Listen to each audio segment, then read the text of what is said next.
పిల్లలు good morning. మరి ఈరోజు మనం ఒక అద్భుతమైనటువంటి ప్రయోగాన్ని మనం నేర్చుకుందాం. అదే ఓం నియమం. మరి ఈ నియమం సంబంధించినటువంటి ప్రయోగం చేయాలంటే మనకు కొన్ని పరికరాలు అవసరం కదా. మరి ఆ పరికరాలు ఏంటో ఇప్పుడు మనం చూద్దాం. ఈ వీడియోలో కూడా మీరు చూడండి.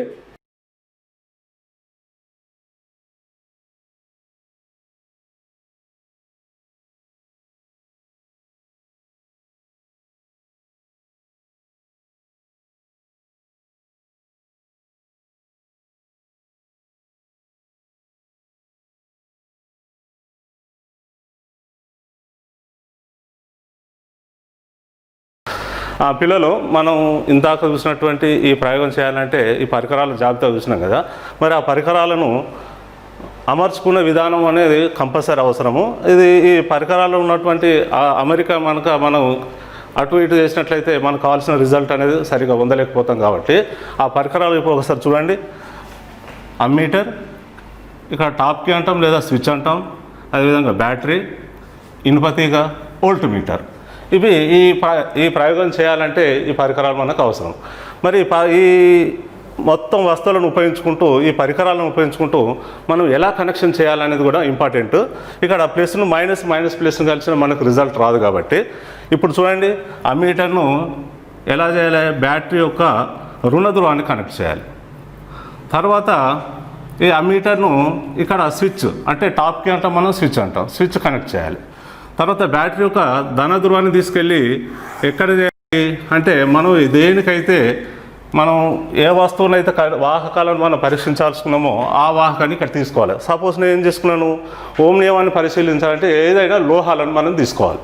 లోహాలంటే ఇప్పుడు ఏంది, నేను ఒక ఇనుపతీగ తీసుకున్నాను. కాబట్టి నేను ఇనుపతీగను తీసుకుంటే ఇనుపతీగను, అల్యూమినియం అంటే అల్యూమినియం, ఏ లోహాన్ని తీసుకోవాలో ఆ లోహాన్ని ఇక్కడ మనం చేసుకోవాలి. ఇది వాహకం అవుతుంది అన్నట్టు. ఇప్పుడు ఏం చేశాను, బ్యాటరీ యొక్క ధన ధ్రువాన్ని తీసుకెళ్ళి ఇక్కడ ఇనుపతీగ కనెక్ట్ చేశాను. తర్వాత ఏం చేశాను, ఈ టాప్కిని లేదా స్విచ్ని తీసుకొచ్చి ఇనుపతీగ యొక్క మరొక చివరన కనెక్ట్ చేసుకోవాలి. తర్వాత ఏమైంది, ఇప్పుడు ఇంకొక మిగిలినటువంటి వోల్ట్ మీటర్ ఉంది. ఆ వోల్ట్ మీటర్ని ఎలా వేయాలి, ఇనుపతీగకి ప్యారలల్గా అంటే సమాంతరంగా కనెక్ట్ చేసుకోవాలి. ఇక్కడ అమ్మీటర్ని ఏమో ఏం చేసినా శ్రేణి పద్ధతిలో కనెక్ట్ చేసుకోవాలి. వోల్టమీటర్ ఏమో తీసుకున్న వాహకానికి సమాంతరంగా తీసుకోవాలి. ఈ నిబంధనలు మనం కనుక పాటిస్తూ బలాన్ని కనుక చేసినట్లయితే మనం ఓం నియమాన్ని సరిగా చూడవచ్చు. మరి ఇక్కడ చూడండి,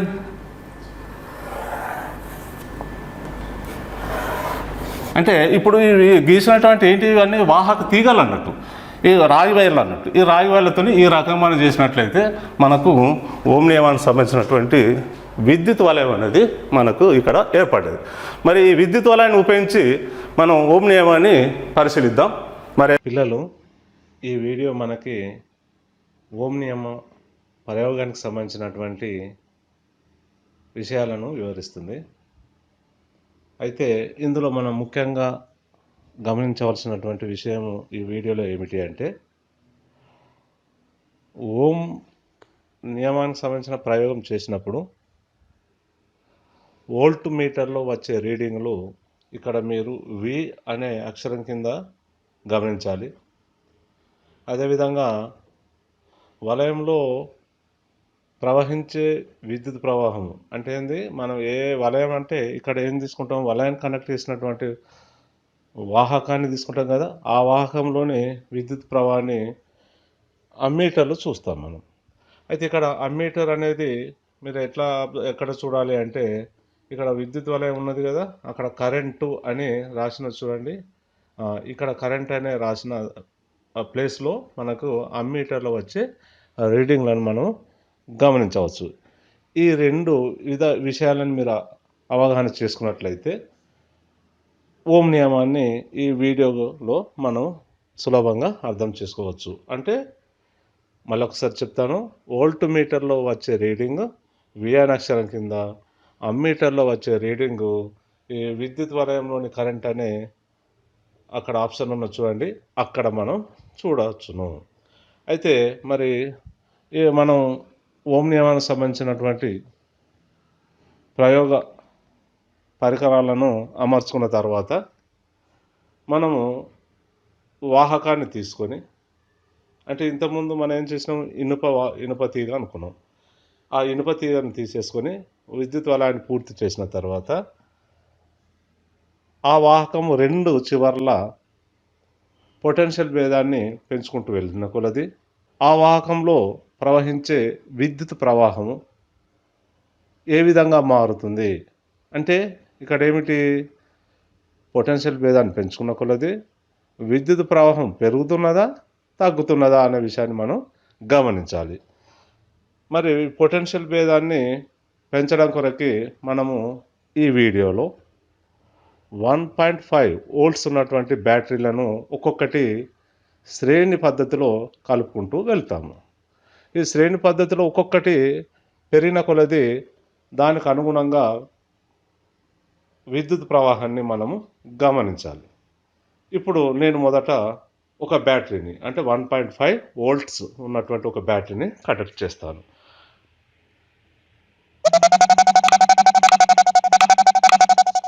చూడండి పిల్లలు, 1.5 వోల్ట్స్ ఉన్నటువంటి ఒక బ్యాటరీని కనెక్ట్ చేసినప్పుడు కరెంట్ ఎంత ప్రవహించింది, 3.0 MA మిల్లీ యాంప్స్ కానీ మనకు రికార్డ్ అయింది.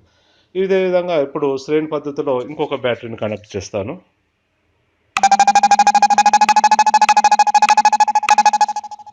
ఏమైంది, రెండు బ్యాటరీలు కనెక్ట్ చేసినప్పుడు అంటే మొత్తం ఎంత, 3 వోల్ట్ పొటెన్షియల్ భేదాన్ని కల్పించినప్పుడు కరెంట్ ఎంత ప్రవహించింది అంటే, కరెంటు రీడింగ్ ఎంత వచ్చింది మనకి, విద్యుత్ ప్రవాహం సంబంధించిన రీడింగ్ 6.0 MA. ఇప్పుడు నేను శ్రేణి పద్ధతిలో ఒక్కొక్క బ్యాటరీని పెంచుకుంటూ వెళ్తాను. అలా పెంచుకుంటూ వెళ్ళినప్పుడు విద్యుత్ ప్రవాహము ఏ రకంగా పెరుగుతున్నది అనేది మీరు కరెంటు అని ఇక్కడ ఆప్షన్ ఉన్నది కదా, అక్కడ మీరు పరిశీలించండి. చూడండి,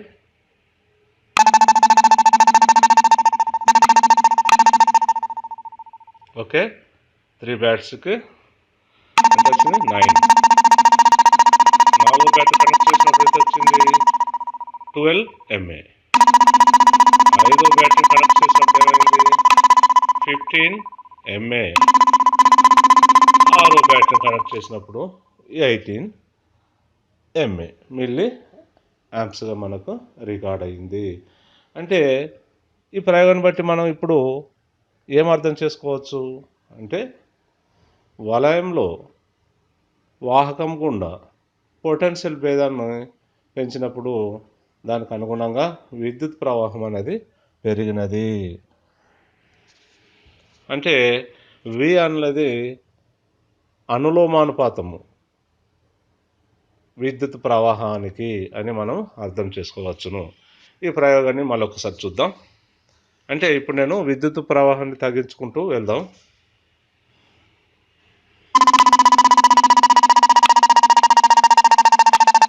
విద్యుత్ ప్రవాహం తగ్గుతున్నది, అదేవిధంగా పొటెన్షియల్ భేదం అనేది కూడా తగ్గుతున్నది. పొటెన్షియల్ భేదం పెరిగిన కొలది విద్యుత్ ప్రవాహం పెరుగుతున్నది. పొటెన్షియల్ భేదం తగ్గించుకుంటూ వెళ్ళిన కొలది కరెంట్ అనేది తగ్గుతూ ఉన్నది.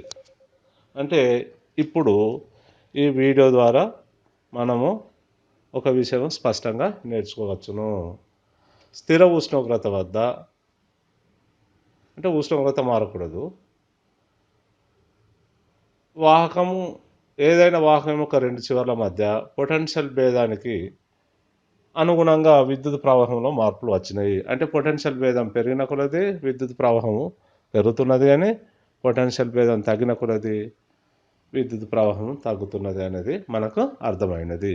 అంటే V అంటే ఏంటిది, పొటెన్షియల్ భేదం అన్నది అనున్నది అనులోమానుపాతము విద్యుత్ ప్రవాహకానికి అనేది మనకి అర్థమవుతున్నది. మరి ఇక్కడ V పక్కన R అనే అక్షరాన్ని గుర్తించండి. దాన్ని రెసిస్టెన్స్ అంటే రాసినది కదా. ఆ రెసిస్టెన్స్ అంటే మనందరికి తెలుసు కదా, ఏమిటది, వాహక విద్యుత్ నిరోధకము.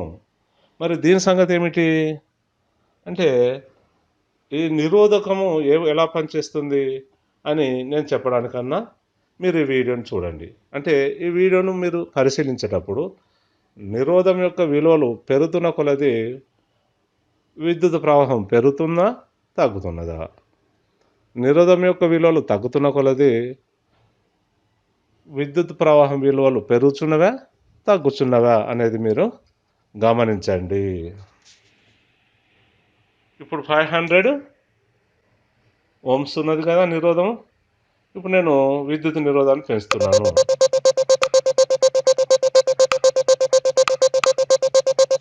ఓకే, మనకి ఇంకా బాగా అర్థం కావాలంటే ఇప్పుడు నేను కరెంటును బాగా పెంచేస్తాను. తర్వాత ఈ ప్రయోగం చేద్దాం. ఇప్పుడు ఎంత ఉన్నది?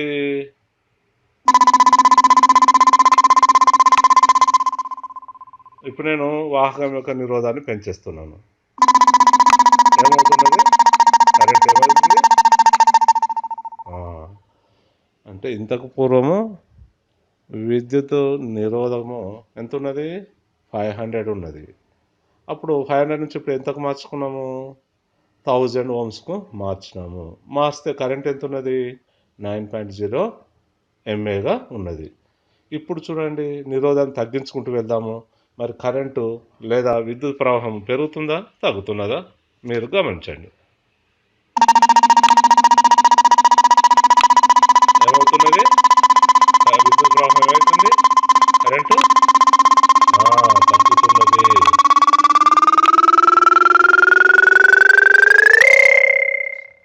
ఓకే, అంటే 1000 ఓమ్స్ ఉన్నటువంటి విద్యుత్ నిరోధాన్ని మనం ఎంతకు తగ్గించినాము? 10 ఓమ్స్కు తగ్గించినాము. తగ్గిస్తే కరెంట్ ఏమైంది? 900 ఎంఏగా రికార్డ్ అయింది. ఇప్పుడు ఒకసారి మళ్ళీ ఒకసారి చూడండి, నిరోధాన్ని పెంచిద్దాం.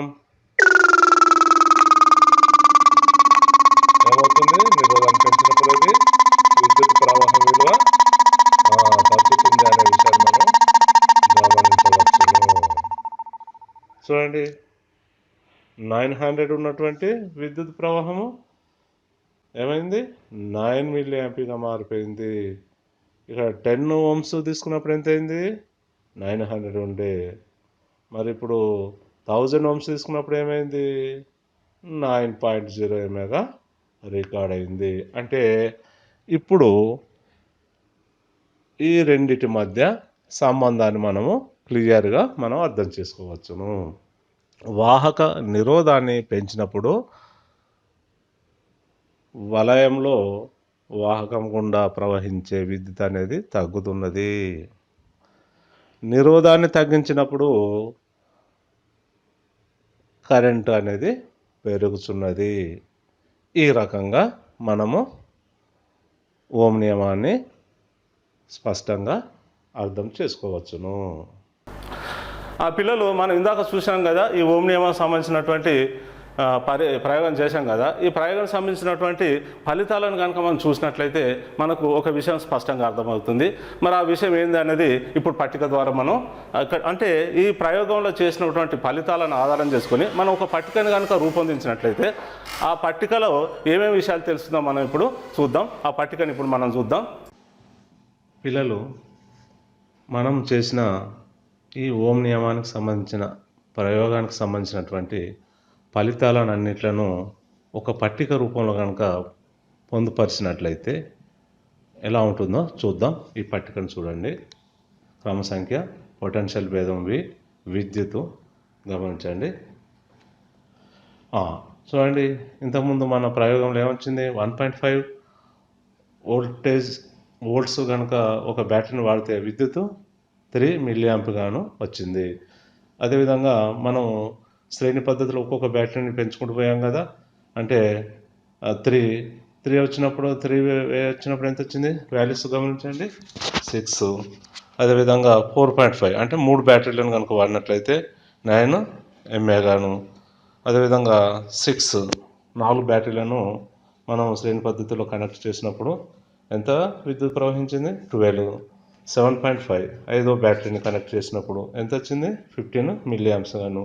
6వ బ్యాటరీని కనెక్ట్ చేసినప్పుడు మొత్తం పొటెన్షియల్ భేదం 9 వోల్ట్స్ కల్పించినప్పుడు 18 యాంప్స్ అనేది వచ్చినది. అంటే ఇక్కడ మనం ఈ పట్టిక ద్వారా మనం ఏం నేర్చుకోవచ్చును, పొటెన్షియల్ భేదం పెరిగిన కొలది విద్యుత్ అనేది పెరిగిందనే విషయాన్ని మనం గమనించవచ్చును. ఈ పట్టికలో లాస్ట్ చివరన చూడండి ఏముంది, V/I. పొటెన్షియల్ భేదాన్ని దేంతో భావించను, విద్యుత్తోని. అంటే విద్యుత్ I అంటే విద్యుత్, అంటే V/I అంటే పొటెన్షియల్ భేదము బై విద్యుత్. అది చేసినప్పుడు ఆ వాల్యూస్ ఏమొచ్చినాయో గమనించండి. అంటే ఏమన్నట్టు, ఇప్పుడు మీరు V విలువ 1.5 తీసుకొని దాన్ని 3 భావించినప్పుడు విలువ ఎంత వచ్చింది, 0.5. అదేవిధంగా రెండో క్రమసంఖ్య 2లో చూడండి, పొటెన్షియల్ భేదం 3 తీసుకొని విద్యుత్ దేంతో అంటే 6తో కనుక భావించినట్లయితే 0.5. ఇదే విధంగా పొటెన్షియల్ భేదం విలువలను దానికి అనుగుణంగా ఎదురుగా ఉన్నటువంటి ఆ విద్యుత్ విలువలతో కనుక భావించినట్లయితే అన్ని విలువలు కూడా 0.5 వచ్చినది. ఈ విషయం మనము గమనించవచ్చును. అంటే అర్థం ఏమైంది, ఈ ప్రయోగం ద్వారా మనం ఒక విషయాన్ని స్పష్టంగా నేర్చుకోవచ్చును. ఏమిటి ఆ విషయాన్ని పరిశీలించండి. అంటే పొటెన్షియల్ భేదము ఏది పెరిగినప్పటికీ దానికి అనుగుణంగా విద్యుత్ పెరిగినప్పటికీ V/I విలువ మాత్రము స్థిరము, అంటే ఒకే సంఖ్య అనేది వచ్చినది. ఈ ప్రయోగంలో పొటెన్షియల్ భేదాలు మారుకుంటూ వెళ్ళినాయి, దానికి అనుగుణంగా విద్యుత్ విలువలు కూడా మారినాయి. అంటే ఇక్కడ మనం స్పష్టంగా ఏం చెప్తాం, పొటెన్షియల్ భేదం ఏది అయినప్పటికీ విద్యుత్ విలువలు వేరే పెరిగినాయి.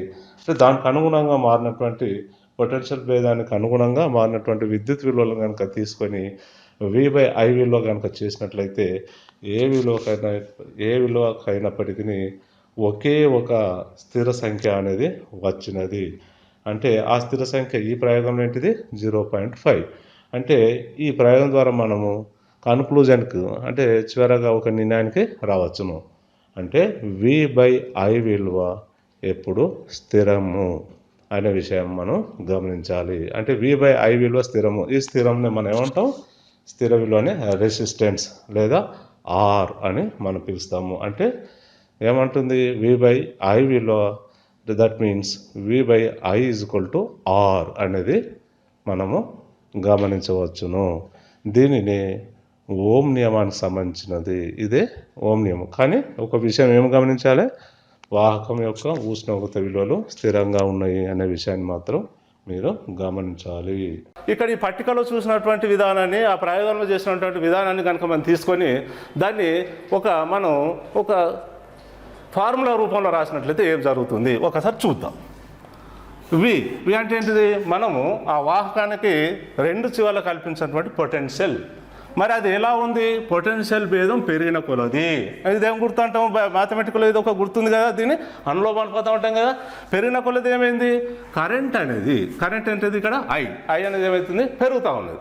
అంటే వికి ఐకి మధ్య ఉన్నటువంటి సంబంధం ఏంటిది అన్నట్టు, వి అనులోమానుపాతము వి ప్రపోర్షనేట్ టు ఐ అని పిలుస్తాము. మరి ఇప్పుడు చూడండి పిల్లలు, V/I విలువ ఏమవుతుంది అంటే ఏమవుతుంది, ఏదైనా ఒక స్థిరాంకానికి సమానంగా అని మనం రాసుకుంటాం. పిల్లలు V/I విలువ స్థిరాంకం అంటే అసలు యాక్చువల్ ఏంటిదంటే వాహకానికి సంబంధించినటువంటి స్థిరాంకం అంటాం. ఈ వాహకం స్థిరాంకం అంటే ఏంటిది, ఇక్కడ ఇనుప తీగని తీసుకున్నాం కాబట్టి ఇనుప తీగ స్థిరాంకం. అంటే వాస్తవం స్థిరాంకం అంటే స్థిరాంకం కాదు, అదేంటంటే విద్యుత్ నిరోధకం అని పిలుస్తాం. దాన్ని రెసిస్టెన్స్ అంటాం. ఇంగ్లీష్లో ఫస్ట్ లెటర్ R కాబట్టి R అనే అక్షరంతోనే చూపిస్తాం. మరి ఇక్కడ V/I విలువను మీరు కనుక్కున్నట్లయితే ఏం జరుగుతుంది, V అంటే మొదట మనం ఏం తీసుకున్నాం, 1.5 వోల్ట్స్ ఉన్నటువంటి బ్యాటరీని కనెక్ట్ చేసినప్పుడు అందులో ప్రవహించే విద్యుత్ ఎంత వచ్చింది, 3 mA అంటే మిల్లీ ఆంప్స్గా వచ్చింది అని మనం రికార్డ్ చేసినాం. మరి దీని వాల్యూ కనుక్కుంటే ఏమొచ్చేసింది, 0.5 వచ్చింది. మరి రెండో బ్యాటరీని కనెక్ట్ చేసినప్పుడు ఏమైంది, 1.5 అంటే 3 వోల్ట్స్ కదా, అప్పుడు ఏమవుతుంది, కరెంట్ ఎంత వచ్చేసింది, 6. మరి దీ వాల్యూ కనుక్కుంటే ఏమొచ్చింది, 0.5. అదేవిధంగా మిగతా అన్నీ కూడా ఉదాహరణకి ఎంత, 4.5 తీసుకున్నప్పుడు ఎంత కరెంట్ ప్రవహించింది చూడండి పిల్లలు, 9. Very good. అప్పుడు కూడా నీకు ఈ V/I, V అంటే ఏంది, పొటెన్షియల్, ఐ అంటే ఏంటిది కరెంటు. ఆ రెండు వాల్యూస్ కనుక కనుక్కున్నట్లయితే ఇక్కడ కూడా మనకి ఏమొచ్చింది 0.5. మరి ఇలా చివరిగా మనం 6 బ్యాటరీలను కనెక్ట్ చేసినాం కాబట్టి 6 బ్యాటరీలు అంటే ఎంత వచ్చేసింది 9. మరి ఇప్పుడు అప్పుడు ఎంత విద్యుత్ ప్రవహించింది, అందులో ప్రవహించే కరెంట్ ఎంత 18. Very good. మరి ఇప్పుడు ఏమర్థమైంది 0.5. ఇప్పుడు ఈ ఒక విషయాన్ని మనం ఈ ప్రయోగం ద్వారా మన విషయం క్లారిటీ రావచ్చు. ఏమైంది, ఎప్పుడు కూడా V/I విలువ అంటే V విలువ మారుస్తున్నాం, అదేవిధంగా కరెంటు కూడా మారిపోతుంది. మళ్ళీ V/I అంటే ఇక్కడ ఏంది పొటెన్షియల్ మారుస్తున్నాం, మళ్ళీ కరెంట్ మారుతుంది. అంటే ఇక్కడ పొటెన్షియల్ భేదాన్ని పెంచుకున్న పోలేదు కరెంట్ అనేది పెరిగింది. ప్రతి ఒక్క అంటే ఇక్కడ ఈ అన్నిట్లో చూడండి V విలువలు మారుతున్నాయి, I విలువలు కూడా మారుతున్నాయి. మరి టోటల్గా V/I విలువ అనుకున్నప్పుడు మనకు ఒకటే ఒక విషయాన్ని మనకు స్పష్టంగా అర్థమవుతుంది. ఇక్కడ చూడండి 0.5 అంటే ఏమర్థమైంది, V/I విలువ స్థిరాంకము. అదే ఇక్కడ చూడండి మొదట చూసినట్టు V/I విలువ స్థిరాంకం.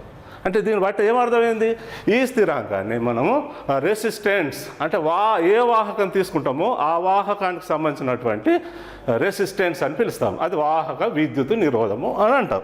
అంటే దీన్ని బట్టి అందువల్ల ఈ పట్టిక ద్వారా మనం ఏం చేసుకున్నప్పుడు V/I విలువ ఎప్పుడు కూడా ఒక స్థిరాంకానికి సమానం.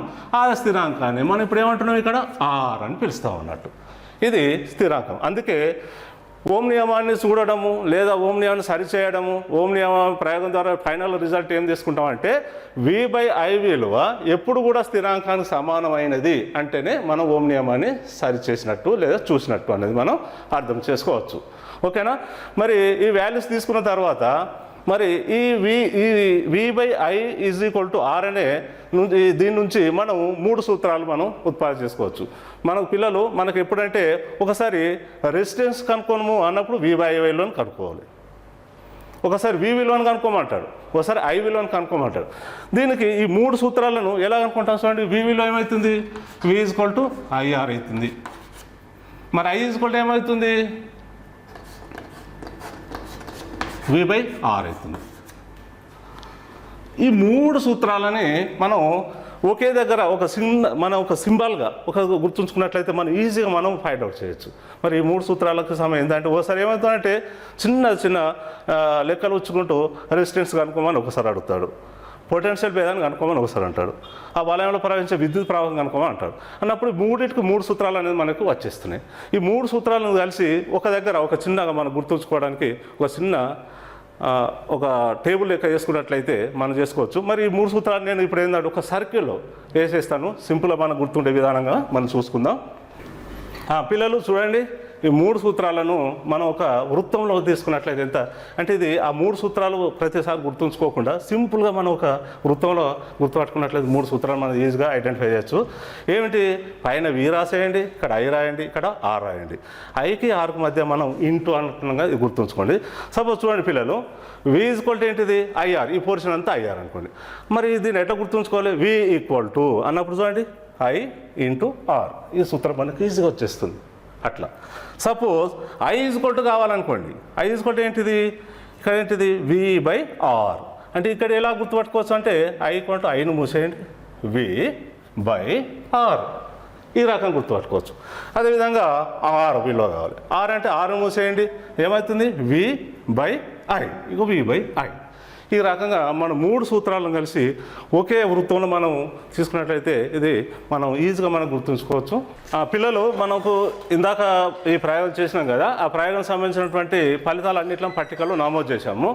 ఆ పట్టికలో నమోదు చేసినటువంటివి ఆధారంగా మనం ఒక గ్రాఫ్ కనుక గీసినట్లయితే ఎలా ఉంటుందో చూద్దాం. మరి ఇక్కడ X అక్షం మీద మనం పొటెన్షియల్ భేదానికి సంబంధించినటువంటి పొటెన్షియల్ తీసుకుందాం, Y అక్షం మీద కరెంట్ని తీసుకుందాం అంటే I. ఏమవుతుంది, ఇక్కడ దీనికన్నా ముందు మనం ఒక స్కేల్ తీసుకోవాలి కదా. X అక్షం మీద 1 సెంటీమీటర్ తీసుకోవాలి, ఎంత తీసుకుంటాం 1.5 యూనిట్స్ తీసుకుందాం. అదే Y అక్షం మీద 1 సెంటీమీటర్కు 3 యూనిట్లు తీసుకొని మనం ఒక గ్రాఫ్ గీసినట్లయితే ఈ ఓం నియమానికి సంబంధించినటువంటి పట్టిక ఎలా ఉంటుంది, పట్టిక ఆధారంగా ఫలితాలు తీసినట్లయితే ఏమొస్తుందో ఒకసారి చూద్దాం పిల్లలు. ఒక మొదటి బ్యాటరీ కలిపినప్పుడు మనకు అమ్మీటర్లో రీడింగ్ ఎంత వచ్చింది, 3 యూనిట్స్ వచ్చింది కదా. ఓకే, మరి రెండో బ్యాటరీ తీసుకున్నప్పుడు ఎంత వచ్చింది 6. అదేవిధంగా 4.5 తీసుకున్నప్పుడు ఎంత వచ్చింది 9 వచ్చేసింది. అదేవిధంగా 6 అంటే 4 బ్యాటరీలు తీసుకున్నప్పుడు ఎంత వచ్చింది మనకి కరెంట్ ఎంత ప్రవహించింది 12. అదేవిధంగా 7.5 5వ బ్యాటరీ కనెక్ట్ చేసినప్పుడు మనకు ఎంత వచ్చేసింది కరెంటు ఆ మీటర్లో రీడింగ్ చూసాం కదా ఎంత వచ్చింది ఎస్ 15 మిల్లీ యాంప్స్ వచ్చింది. తర్వాత 6వ బ్యాటరీ కనెక్ట్ చేసినప్పుడు మనకు 18 మిల్లీ యాంప్స్ అని వచ్చేసింది కదా. మరి ఈ రకంగా మనం మీరు అన్నిటి కనుక కలుపుకుంటూ పోయినట్లయితే చివరికి ఏమర్థమైంది చూడండి పిల్లలు. ఎస్ మూల బిందువు గుండా వల్లే ఒక సరళ రేఖ అనేది వచ్చేసింది. అంటే పిల్లలు మనం ఇక్కడ ఏమవుతుందంటే ఎగ్జామ్లో అడగడానికి కూడా ఒక చిన్న ఇక్కడ విషయం ఉంటుంది. ఏమని ఈ గ్రాఫ్ ఇచ్చేసి ఇది దేనికి సంబంధించినటువంటి నియమం అని కూడా అడగచ్చు. అంటే ఈ గ్రాఫ్ అంటే మనం ఏం చూసుకోవాలి, ఎక్స్ అక్షం మీద వి ఉన్నది, వై అక్షం మీద ఐ ఉన్నది, మూల బిందువు గుండా వెళ్ళే ఒక సరళ రేఖ అనేది అనిపిస్తుంది. ఎస్ అంటే దీన్ని బట్టి మనం ఏం చేస్తాం, ఇది ఓం నియమానికి సంబంధించింది అని మనం చెప్పుకోవచ్చు. అట్లా అయితే యాక్చువల్లీ ఈ గ్రాఫ్ అనేది ఇక్కడనే ఉంటుంది. నేను ఇదే ఒక్కటే రీజన్ తీస్తాను. వాస్తవానికి గ్రాఫ్ అనేది ఇలా కూడా ఉంటుంది. ఇది మనకు టెక్స్ట్ బుక్లో లేకపోవచ్చు, కానీ ఈ గ్రాఫ్ అనేది ఇలా మూల బిందువు గుండా ఒక సరళ రేఖ అనేది మనకు అనిపిస్తుంది. మరి దీని ఆధారం చేసుకొని ఏం చెప్పొచ్చు అంటే మనం తీసుకున్న ప్రయోగంలో ఇనుపతీగను తీసుకున్నాము, అంటే ఏంది లోహాలను తీసుకున్నాము. లోహాలను తీసుకున్నప్పుడు మనకి ఏం ఏర్పడుతుందంటే మూల బిందువు గుండా వెళ్ళే ఒక సరళ రేఖ అనేది వస్తుంది. మరి ఇక్కడ ఒక డౌట్ రావచ్చు పిల్లలు. ఎస్ ఓకే ఏంటిది, మరి లోహాలు లేకుండా మరి మిగతా వాటితో కూడా మనం ప్రయోగం చేయొచ్చునా, చేస్తే మరి ఓం నియమం ఇది వస్తుందా అనేది కూడా మనకు అర్థం చేసుకోవచ్చు. మరి మిగతా అంటే ఉదాహరణకు ఏంటిది, లోహాలు కానీ అంటే అలోహాలు కావచ్చు. అలోహాలు అంటే ఇప్పుడు ఉదాహరణకు వాయువులు తీసుకున్నామా, ఆ వాయువులు తీసుకుంటే మరి ఇలాంటి సరళ రేఖ వస్తుందా అంటే రాదు. మరి దేనికి వస్తుంది, లోహాలు కాకుండా ఉదాహరణకి సెమీ కండక్టర్స్ అంటాం, అర్ధవాహకాలు అంటాం. అర్ధవాహకాల్లోకి తీసుకున్నట్టు జెర్మేనియం, సిలికాన్ లాంటి మనం ఇంతకుముందు విద్యువాలయంలో తీసుకున్నగా ఆ ఇనుపతీగ ప్లేస్లో సెమీ కండక్టర్స్ తీసుకున్నాం అనుకోండి.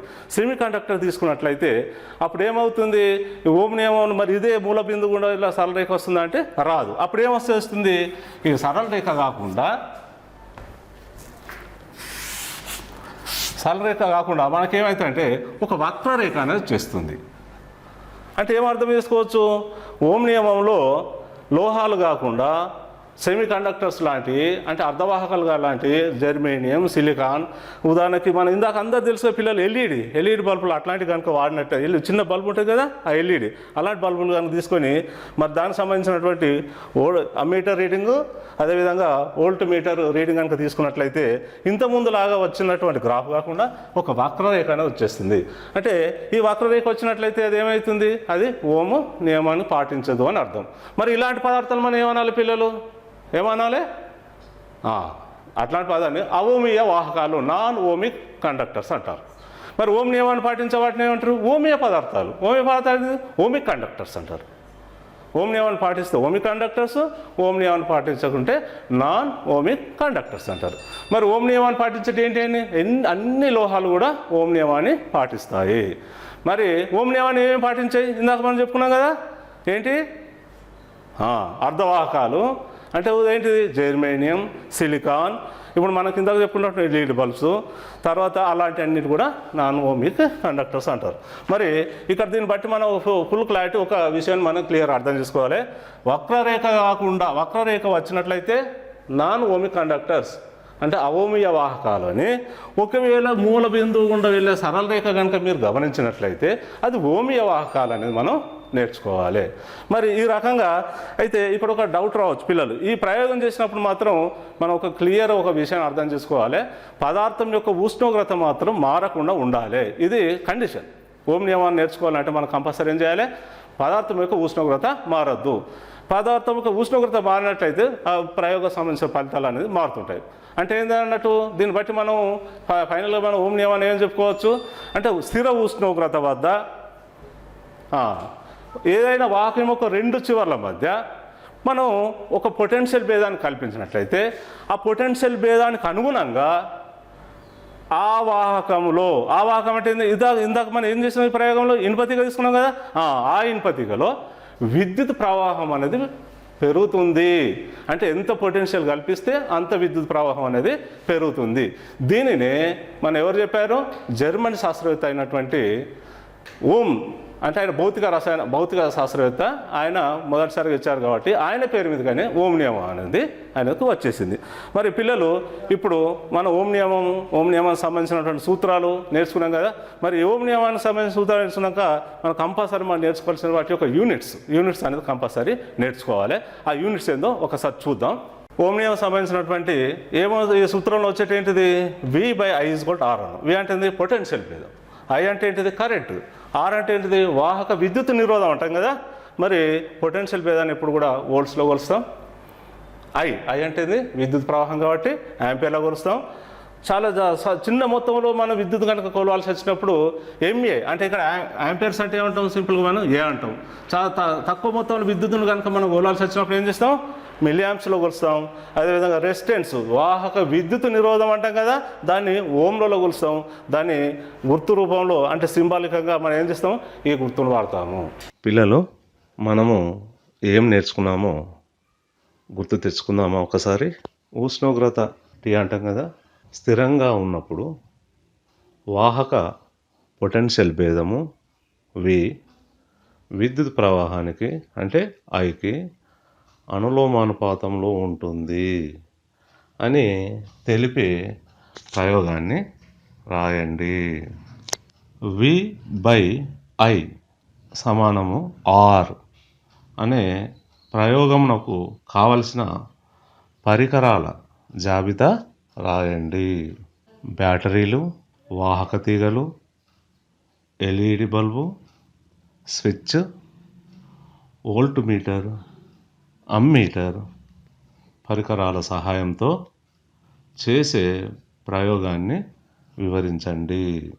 ఓం నియమ ప్రయోగమునకు కావలసిన వస్తువులతో ఒక విద్యుత్ వలయాన్ని గీయండి. ఒక విద్యుత్ వాహకం యొక్క V/I విలువ స్థిరము అని చూపే ప్రయోగాన్ని వివరించండి.